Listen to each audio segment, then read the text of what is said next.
Hi, I'm Leah Powell with Wildcat Mountain Artistry, and today we are going to be just spending a little time in my workshop, and we're going to be making an iridescent succulent. These are three-dimensional, as you can see, and these are actually pretty popular right now because succulents are so popular right now, but you can't kill these, so there you go. So what we're going to do, anytime you do stained glass, you have to start with a pattern. And luckily, a succulent only has three different shapes of glass. And instead of like a typical stained glass pattern that's almost like a color by number pattern, if you had those when you were kids, we're just making a count of each of these individual shapes.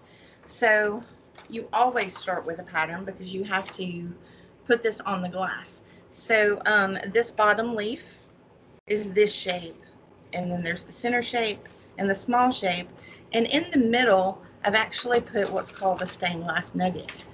And I'm sure you've seen these. A lot of people put them in their fish tanks, in flower arrangements, all kinds of stuff. So they're just basically little globs of glass, and they can be used for all kinds of things. So we're going to put this in the center just to make it kind of finish it off a little bit. So I'm going to take and make one almost identical to this one. And so the fun thing about stained glass is all the varieties of colors of glass that you have available to work with. And today we're actually going to use this white iridescent glass. Now you can see on the back it's just flat white, but on the front there's actually a process and a chemical reaction that you can that the glass manufacturers use to actually put this kind of oil slicky sheen on top of the glass. And as you can see, it goes from yellow to green to pink, just all kinds of different colors. And here's another example of that. You can get it in all different kinds of colors. Here's a beautiful dark purple, and you can really see that kind of oil slick look, but it's really just kind of a berry purple color.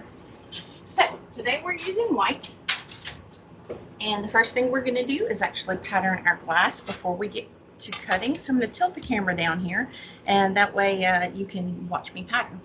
So hold on just a second. All right.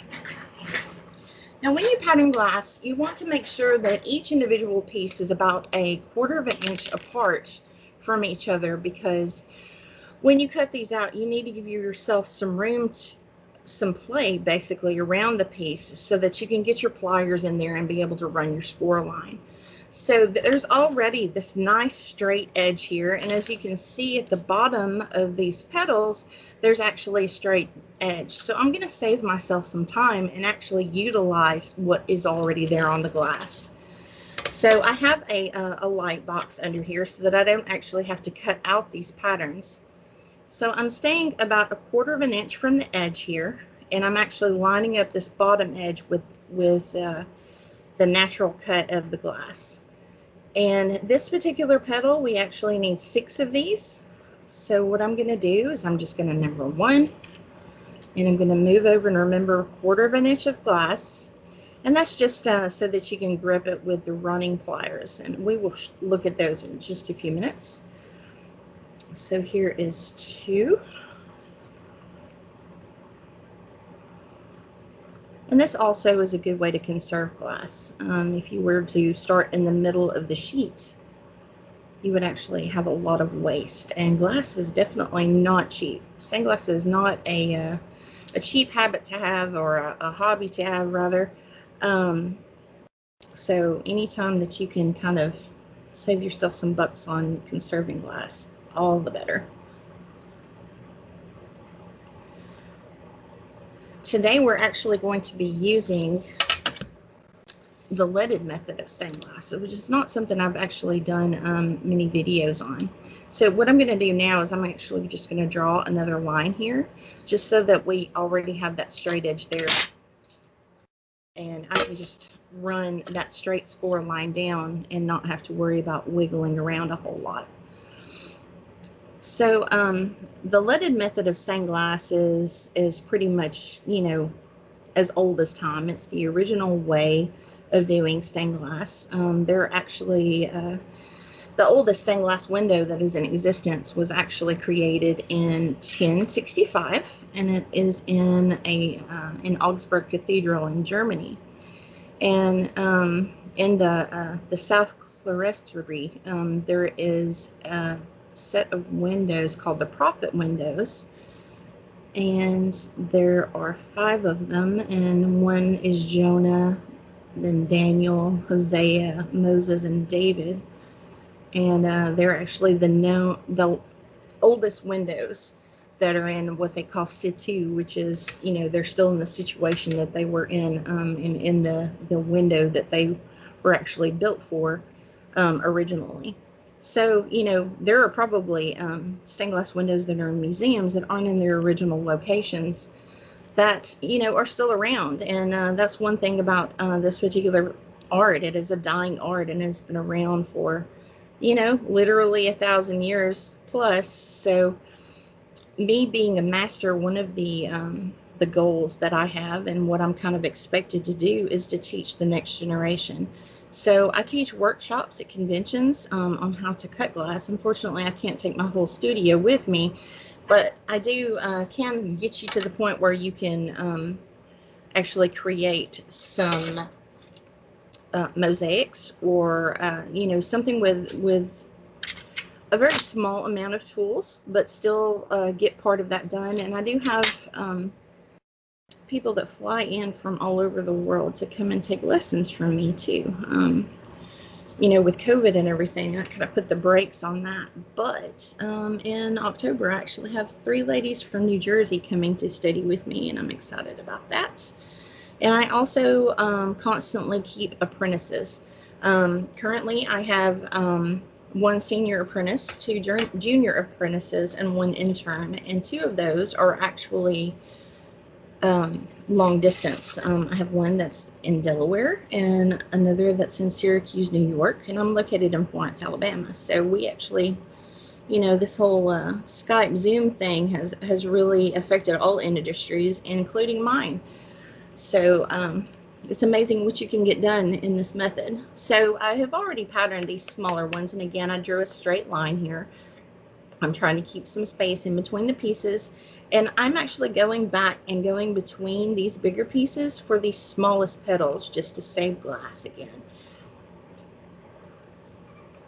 Now, the copper foil method of stained glass is actually what Louis Comfort Tiffany came up with in about the year 1881. And it's actually, when you hear the name Tiffany, you automatically think of those lamps that he made. Well, you know, before, when he first started doing stained glass, nothing like that existed.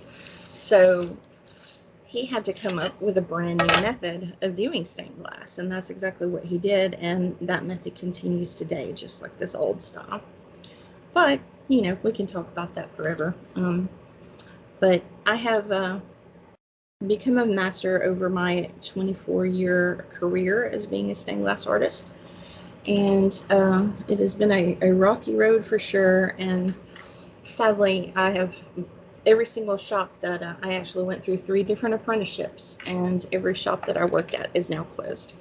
So my mission is to teach as many people as I can, so that I can continue this tradition even after I'm gone. So now we have all of our pieces patterned onto the glass, and now we're going to talk about the tools of the trade here, okay? This is a glass cutter. It's called a pistol grip glass cutter, and the reason for that is when you use it, you actually hold it like a gun. Now there's a tungsten carbide diamond sharpened wheel on the tip of this cutter, and what you're going to be doing, or what we're going to be doing here, is actually scoring the glass, which is just a fancy word for scratching it. And then we're going to break that score to be able to separate those pieces out.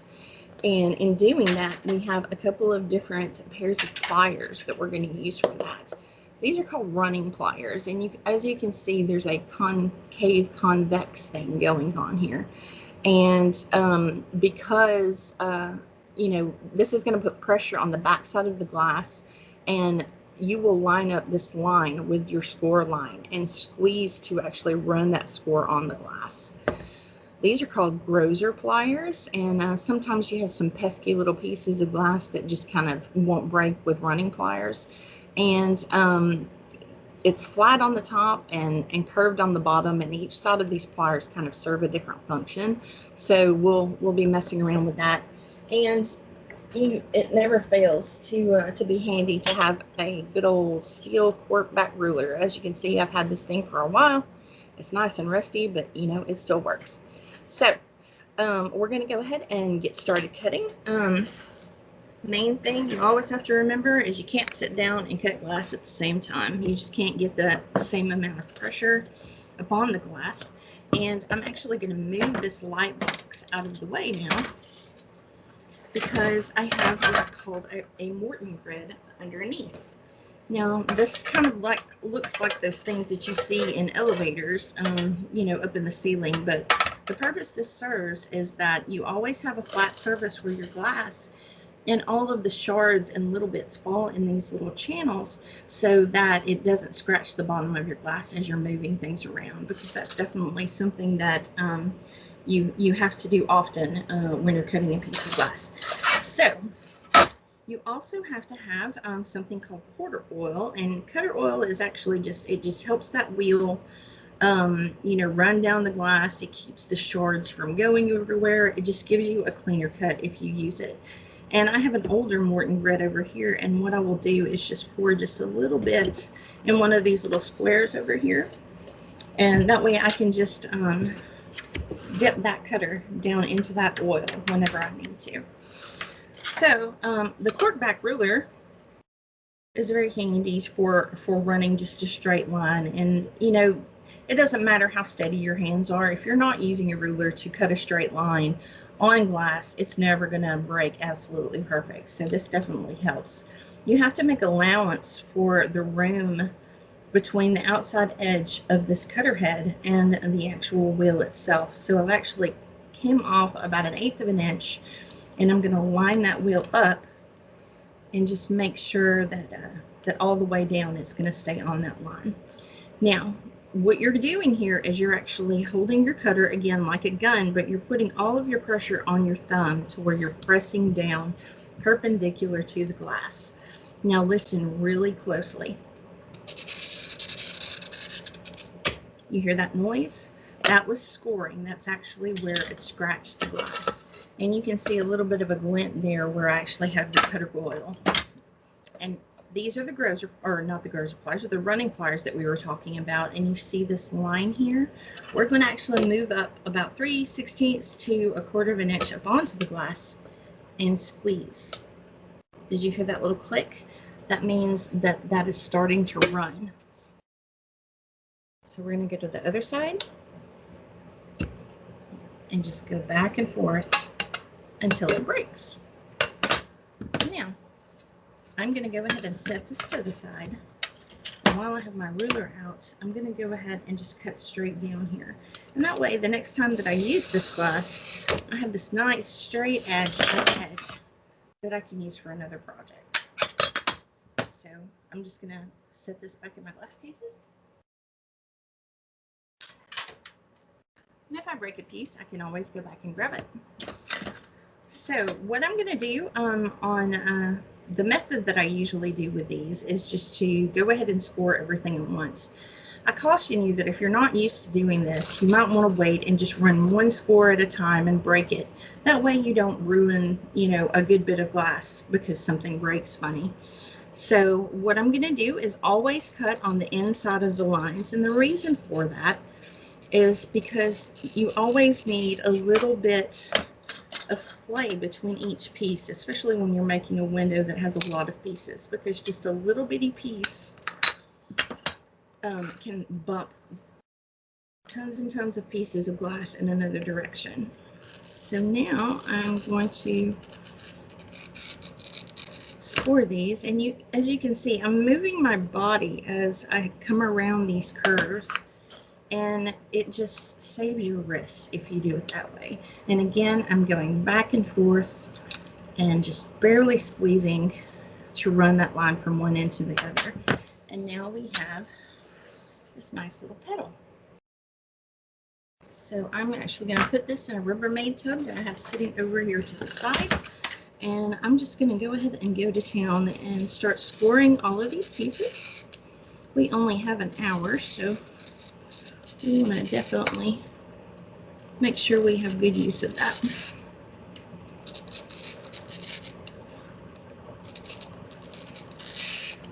I started working in stained glass in 1997, right out of high school. And, you know, that was a few days ago.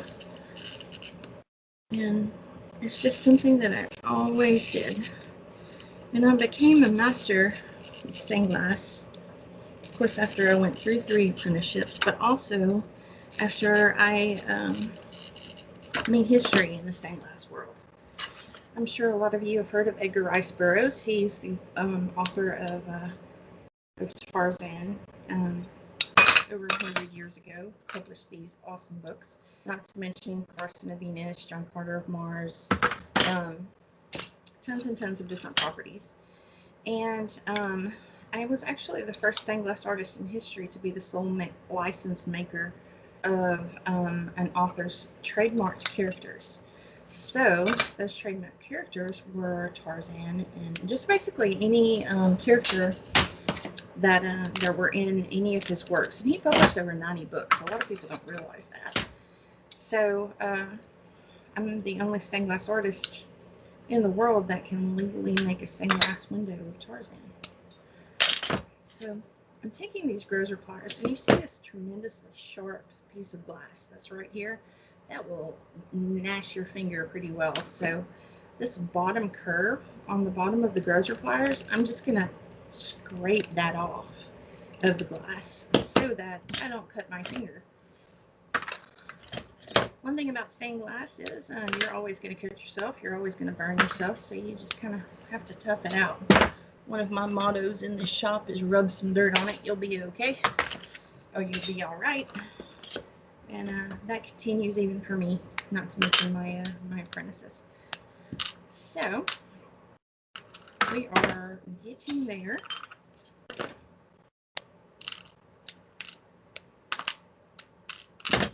But I want to thank LibertyCon for giving me this opportunity to do this workshop for you guys. I've been going there for a long time. I've won 2 Polyfreeze Best in Show awards and even a Best 2D Art award at LibertyCon for some of my glass art. And the Boggio family is near and dear to my heart.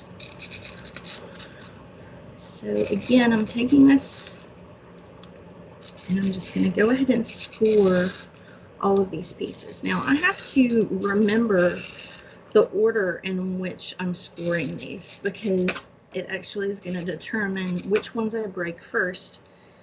And I have been doing this so long that, you know, it's just kind of second nature to me. So again, if you're first starting out with stained glass, you might want to just do one line at a time until you get used to it, just to make sure that you don't kind of destroy your glass, because this is a risky procedure, don't get me wrong, but it definitely goes a lot quicker.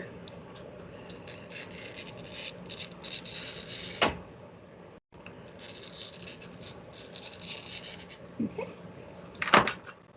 Now, once we get all of these pieces cut out, I'm going to clean off all of the numbers, and because we're going to use what's called hobby cane. Hobby cane is a long piece of lead that has a U-channel for the actual glass itself, and it's flat on the back, and there's actually a channel in here, and you wrap each individual piece and solder them on. So you're actually taking all of these pieces and individually wrapping them, and then you tack everything together. I don't typically use this method, but I just kind of wanted to show you guys something different. I actually taught one of my apprentices this last weekend, and she absolutely loved playing around with it. It's just nice to do something different. And, you know, just because you have done one thing for a very long time doesn't mean that you can't learn something new. Just making a pile of glass here.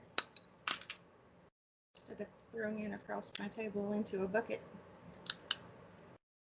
You know, I go through so much glass that I have Rubbermaid tubs full of small stuff like this that I can never use because I just don't have time to do mosaics. But they're actually perfect for mosaics. So if you guys happen to be in Florence, Alabama, I want to come pick up some scrap glass, let me know. Again, I'm just nipping off the little extras here.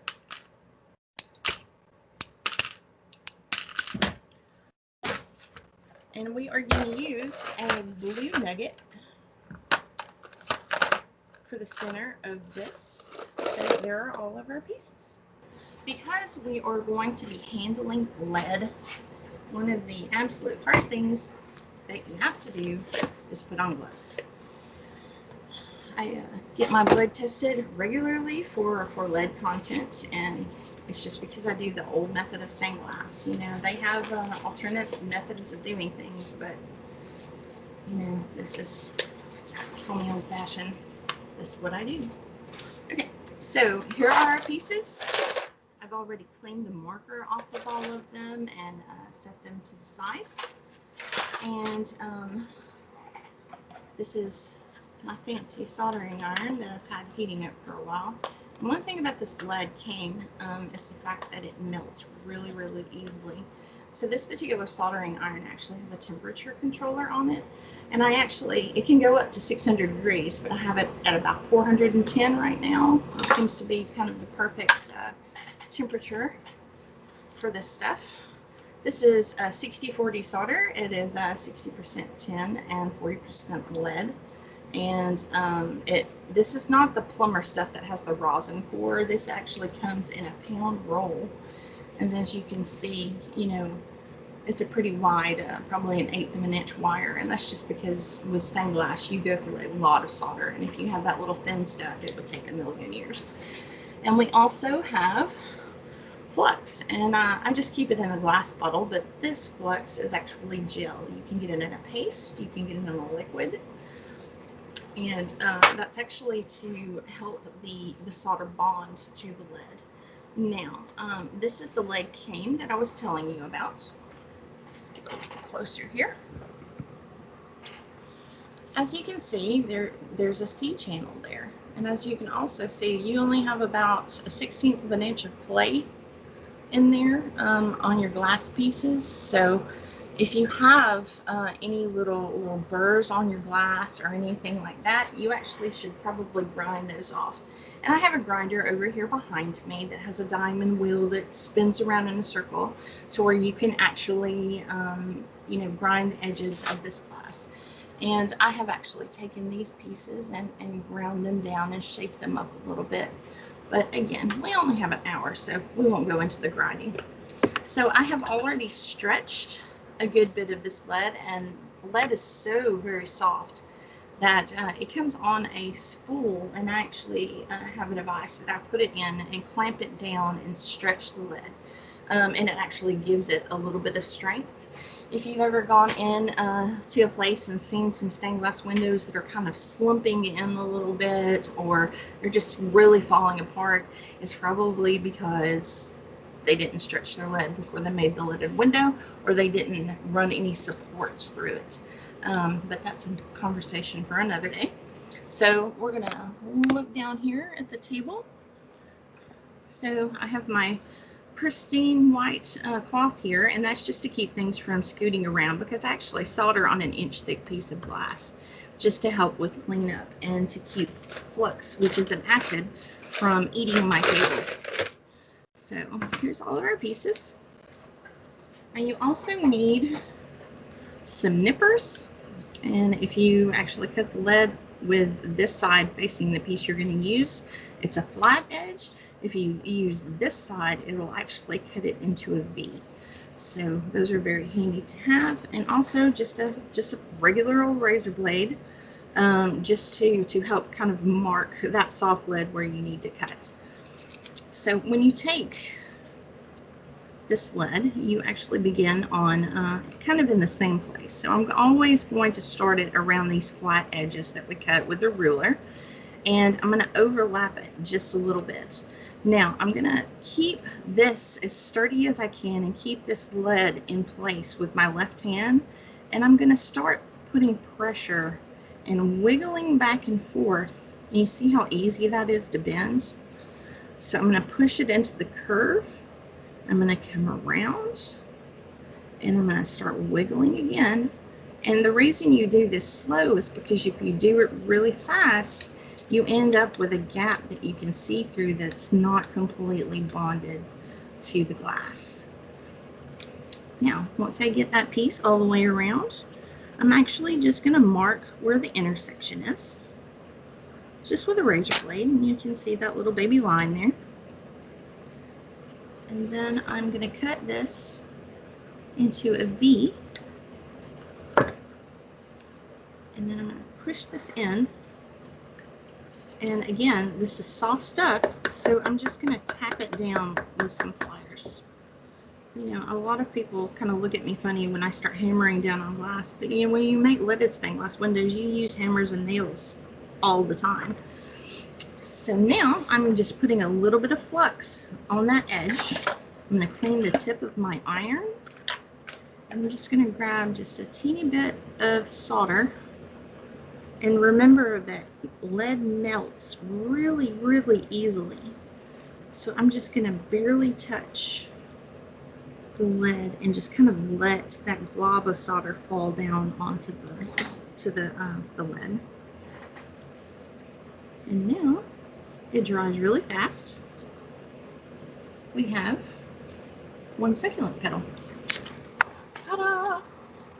So what we're going to do now is just run through these really fast and go ahead and get them leaded all the way around. So I'll just keep yakking and you can watch, but I'm basically doing the same thing over and over again until I get all of these pieces done. So here we go. If you ever have any questions for me, I am on Facebook. You can find me at Wildcat Mountain Artistry, which is my stained glass page exclusively. And then my personal page is actually just Leia Powell, and my name is spelled L-E-I-A, just like the princess. So you can find me there as well. And generally, when we have a physical LibertyCon, I am in either the art show or the huckster room. And I have been known to do a writing panel or two. Also, I publish books too. Just kind of a jack of all trades, master of none kind of person. But stained glass is definitely my baby. I actually had the great honor of making Brandy Hendren's bridal bouquet out of stained glass when she married Clint this last year. That was just wonderful to be able to do that for her. We've been friends for a very long time, and you know, she's a very much a sister to me in so many different ways. So I have a new strip of lead because this piece is actually not long enough to get one of these pieces. I may be able to do that nugget with it, but I will probably, just erring on the side of caution, not use that. So again, we're just keeping at it and getting all of these done. And if you went into the art show in 2019, you may remember I actually made a stained glass window of Uncle Timmy for Linda. That was me. Sure do miss Uncle Timmy.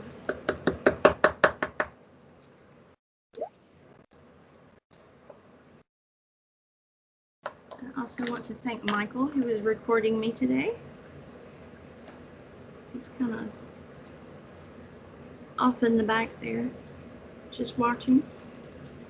He got up early this morning to watch me solder little pieces of glass together. One cool thing about solder is when you screw up and you actually let that glob fall off, if the lid isn't fluxed, it just comes right off.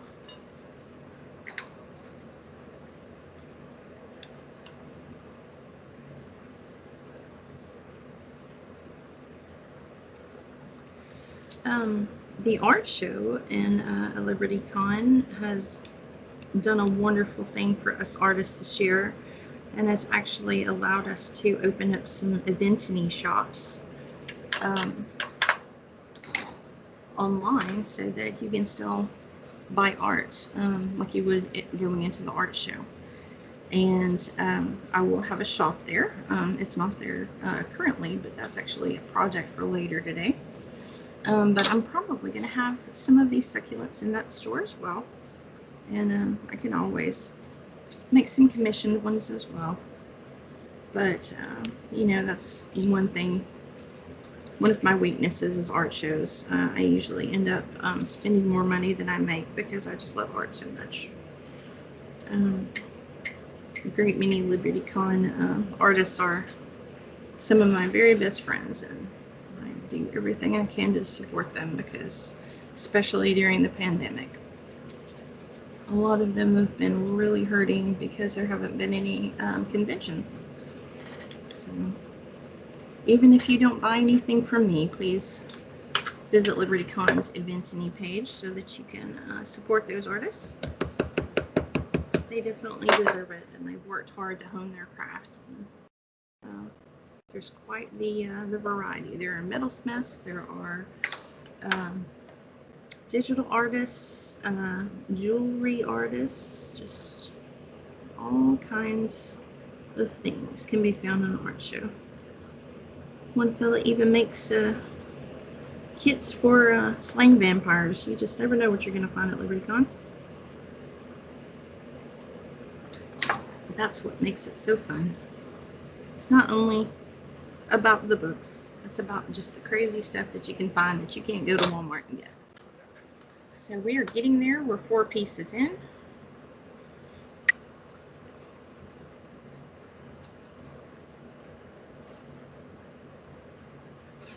My favorite stained glass artist is Frank Lloyd Wright, who is actually more of an architect than a stained glass artist. But his windows are so simple yet complex. And I've got a funny story to tell you about that. When I was just starting out in stained glass, I went to a kind of a businessy thing in Atlanta. And while I was there, I took the MARTA and went to a museum there where I knew that they had a Frank Lloyd Wright stained glass window. So I'd been doing stained glass for a little while, so I already had trained my eye to find little imperfections and that kind of thing, and I was just really curious, you know, what it would be like to look at like a master stained glass window, you know. It's back then I was a plebeian that I was just getting started. And you know, I stood there staring at that stained glass window for at least half an hour. And I don't know what exactly happened, but I noticed this little bead of solder in one of the corners. And I just took my little fingernail and picked it off. And then I gasped because I realized what I had just done. And I looked around just waiting to go to prison, you know, because I had screwed up. And but nothing happened. So I was kind of irked that they didn't have it under some kind of alarm, but thankful that I didn't go to jail when I was 18 years old. But, you know, when you start making stained glass, you just kind of zone out from time to time, and that taught me a big lesson that day. Don't stand there and stare and critique so much that you lose the reality of where you're actually at. I haven't told many people that story because, for obvious reasons, but I would think that you know, he would thank me for helping him out in that aspect. I know I would be thankful for somebody helping me a little bit with the cleanup. These pieces are a little bit smaller, so I'm having to put this lead on just a little bit tighter. And it makes it a little bit more challenging to cut these corners. But we're going to get it done.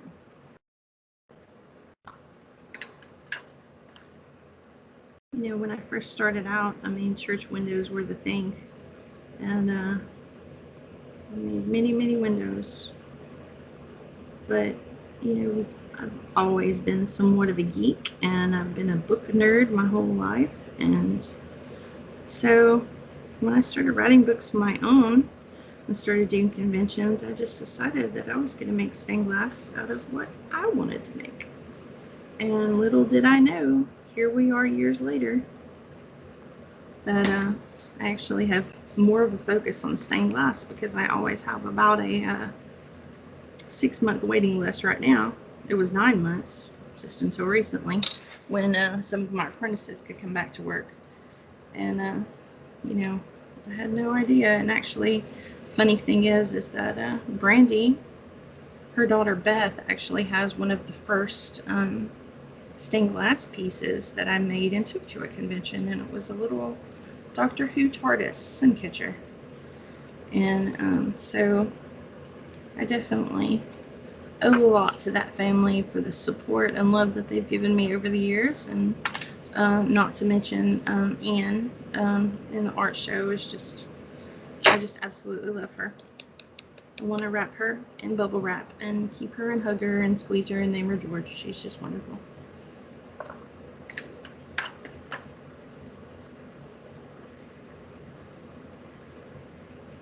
I am looking forward to getting back to physical conventions next year.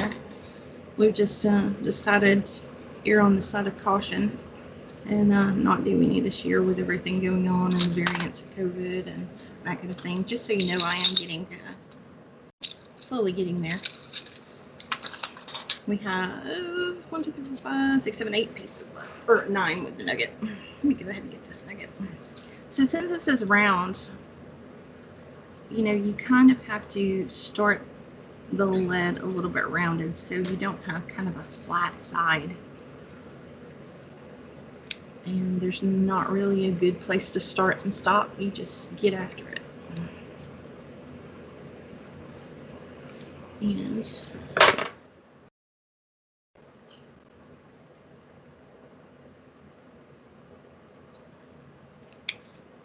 so what I'll do is cut this, try to line it up as well as I can.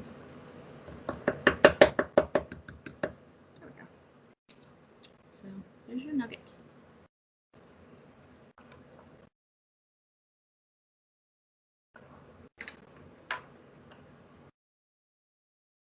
Another thing that I'm going to be doing is the charity art jam this year with 3 wonderful artists. I'm really looking forward to that, because apparently there's never been a glass artist to do it before. So I've already apologized in advance for all the noise I'm going to be making while they're concentrating on making art. They being the other artists, of course. So I went ahead and pre-stretched, you know, a good many of these pieces of lead. So this is actually, I think, 2.5 strips, and I usually stretch them in about 4-foot lengths. So that kind of tells you how much we're using here.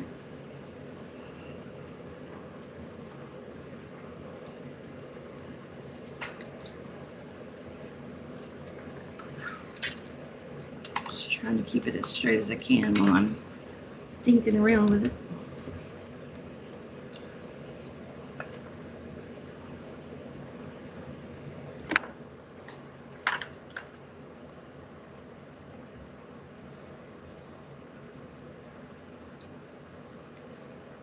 You know, if you're ever interested in learning how to do stained glass, I strongly suggest that you find a stained glass shop near you to go and take lessons, because this is a dying art. And you know, just if you don't believe me, just stop and think for a second, how many stained glass artists do you know? If your answer is 1 or 2, then just know that over the years that number is going to dwindle. So the more people we can train, the better. Which is kind of funny because when I first started, 24 years ago, it was almost like joining the mafia or something to try to get some instruction on how to do stained glass. Artists were so ridiculously tight-lipped about their methods, and if you went from one stained glass shop to another, they just really took it personal because you were taking that knowledge that they instilled with you with them. And that was definitely something that I had to deal with while I was apprenticing. And but now, that attitude is definitely, it's one of the reasons why there aren't that many of us anymore. If you're not willing to teach the next generation, then your art is going to die, and that's just the way it is. So I am very open to anyone who wants to learn. And often people from other countries just message me and just ask me technical questions and stuff like that. And it's just, what I'm training my apprentices to do the same thing, as they're learning.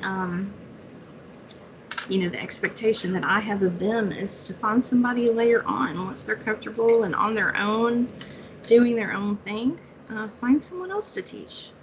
Man, find a teenager like right out of high school that just has so much spunk and, a willingness to learn and get their hands dirty. And I mean, obviously this is a very hands-on kind of craft, and unfortunately people are inherently lazy. So this isn't usually the first art that they will run to.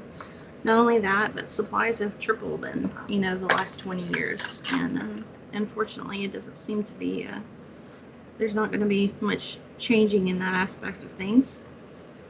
But find somebody and teach them. So that's what I'm doing. I want to leave a legacy, and that legacy, I want to be open and honest and upfront and just try to teach as many people as I can. One of the best compliments that I can ever have is someone that's taken, a 90-minute workshop with me at a convention, went out, found a stained glass shop, and learned how to do stained glass fully, and now has their own shop in their house. I don't see that as, a lot of stained glass artists would consider that competition, and I don't. I've been doing this so long that I am to the point where that doesn't even matter to me anymore, because I just want this art to continue. But on the by the same token, we have some artists in the art show at LibertyCon that are like blacksmiths and people that make chainmail. Sarah Glassman crochets beads onto metal wire and makes just these amazing necklaces that are just, I could stand there and stare at them all day long because they're just so intricate, and she just has such a passion for what she makes. And these are the kind of people that kind of stepped outside of the box to try to do something new and brave the unknown to see if they could challenge themselves to do something that people don't typically do. And you need to be like that too. I strongly encourage you to be that way, no matter what the art is. Find something, feed your soul. That's the important thing.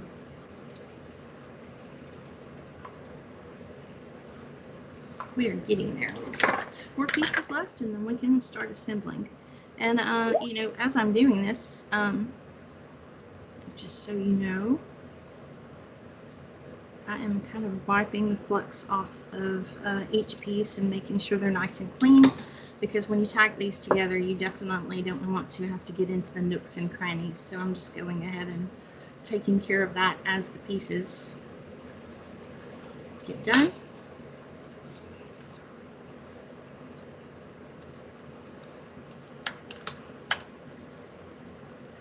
If you happen to see this video after the convention is over with, I do have a an Etsy page full of three-dimensional dragons and fairies and boxes and stained glass windows and just all kinds of things. If you want to visit there, you can just look up my name, Leia Powell, L-E-I-A, Powell. I also do fused glass jewelry, and where you melt glass at like 1100 degrees to make little pendants and stuff. It's always fun when glass is glowing at you, you know. All right, 2 more pieces. We're gonna get this done on time, I think.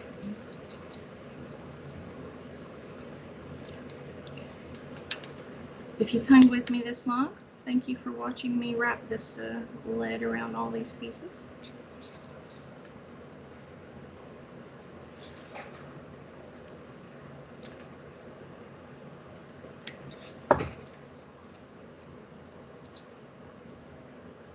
I'm really pressing hard on this lead to make sure that it is flush up against the edges of the glass before I solder it, because this stuff is so soft that over time it can kind of droop, and it's another way to burn your finger. It's another thing you have to kind of train yourself to not do is when you get a big blob of solder on your hand, you don't want to throw the glass across the room. It's just a bad idea. I wouldn't advise it.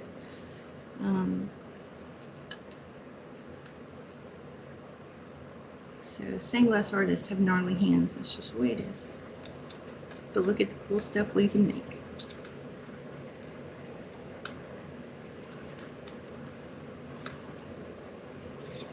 All right, last piece. So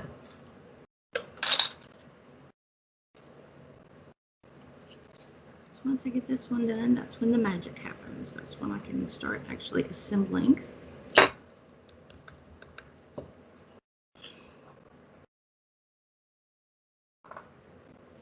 And again, I use like a little tiny soldering iron, and one of the reasons for that is because big giant soldering irons can't get in little nooks and crannies when you're making little stuff like this. So it's definitely good to do that. Okay, so all of our pieces are finished. So I'm just going to go ahead and get them together. And, these are not going to necessarily be symmetrical, but neither is nature. The petals are always different. They're different colors. So if you finish this up and you realize that some of your petals are off a little bit, you know what? So what? It'll be cool. So now, this is going to be done in 3 sections. So the first thing that I'm going to do is actually make kind of a hexagon here of all of the edges. And now we want this to be 3-dimensional. We don't want it to lay flat. So what I'm going to do is I'm going to actually put about a 15-degree angle on each of these as I tack them together. And I'm going to tack these corners together with just a blob of solder. So, right. So I'm just going to take, again, you'll be able to pick that up.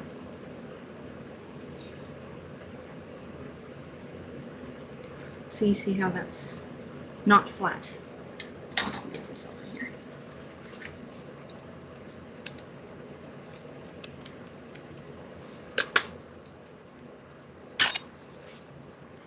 Right.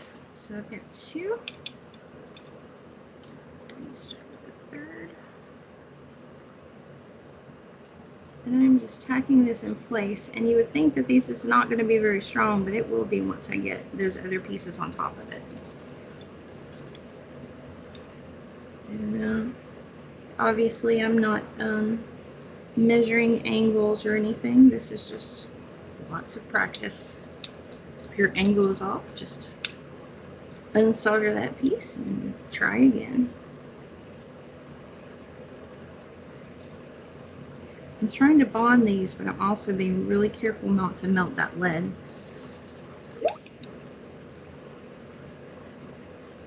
Okay, so we've got about 10 minutes left, and I think we're going to have just enough time to finish this.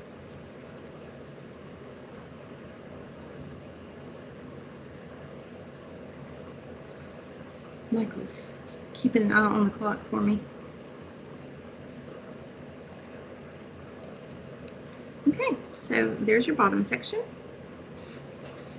And you see how it's nice and fluted up a little bit. So again, I'm just going to wipe this flux off and set this to the side. And then we're going to make another layer with these speaker pieces. And again, we're just going to make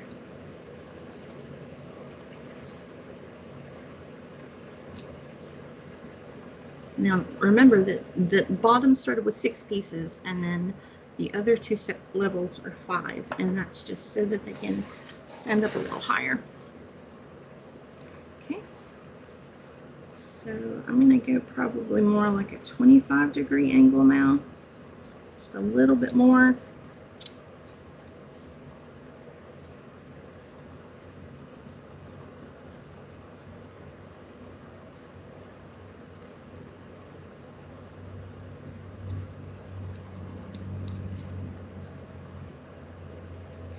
Always keeping an eye on that last gap that I have and making sure that I have enough room for that final piece to go in.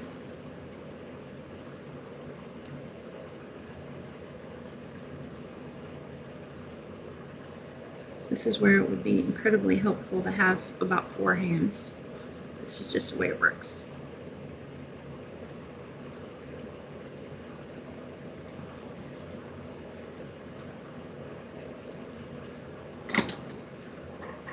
Okay, so that's our next level.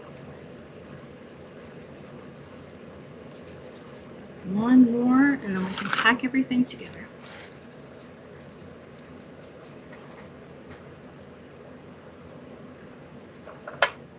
Now on these, I want to get them to stand up a good bit. So we're probably going to be more like 40 on these, because this is actually, you know, the center, and the nugget is going to be sitting down in the cradle of these pieces of glass.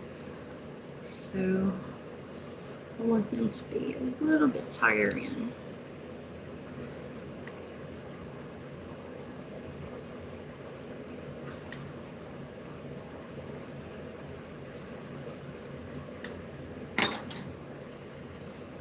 Globs of solder everywhere.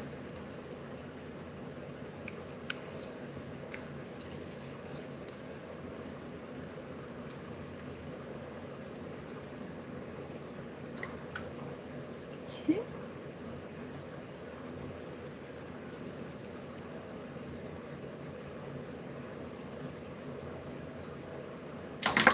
All right.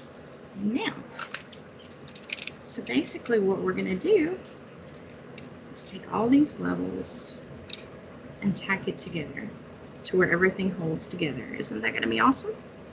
So I'm going to take this first level here, and I'm just going to pick it up and kind of look and see where these pieces just kind of naturally hit the bottom here.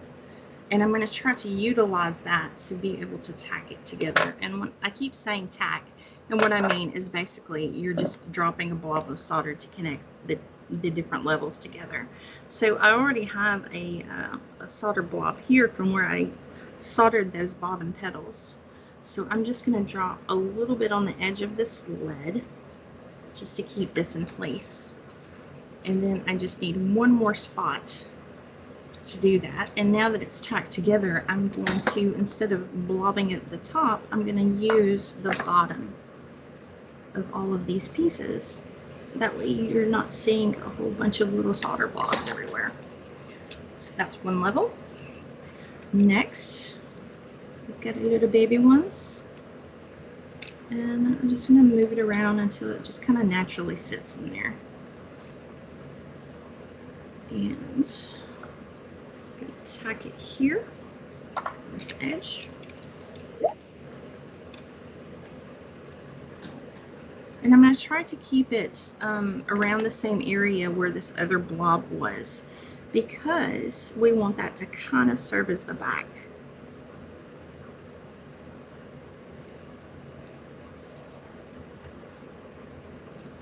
And then again, flip it over and just tack it in another spot. Just keep it all together.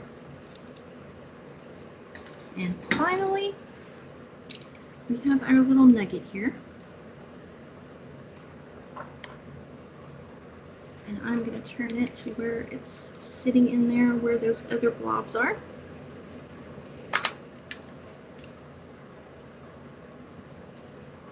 And drop some lead there.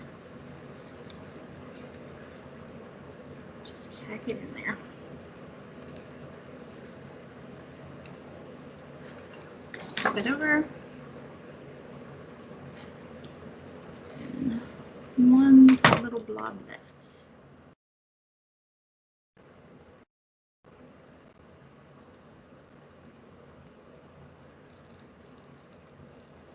Okay, and now you have a stained glass succulent.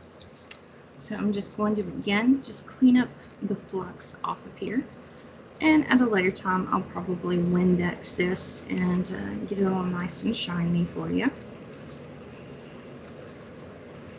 But this particular piece is going to be in my Aventini shop, so if you would like to purchase it, it will be in there. If not, you can always go in there and just look at it. So as you can see, it's a three-dimensional little baby. And you can also actually hang these in the window if I wanted to put a hook here and let the sun come through it, or you can just sit it somewhere on a table just like it is. So I want to thank you for your time, and thanks for hanging out with me this morning. I hope you've enjoyed yourself. If you ever have any questions, please feel free to email me at leapowellglass@yahoo.com. That's Leia Powell, Powell, at yahoo.com. And remember, my business is called Wildcat Mountain Artistry, and you can find me on Facebook, and you can also find me on Etsy and of course LibertyCon's Aventini page. But thank you for your time today, and just stay glassy. Thank you.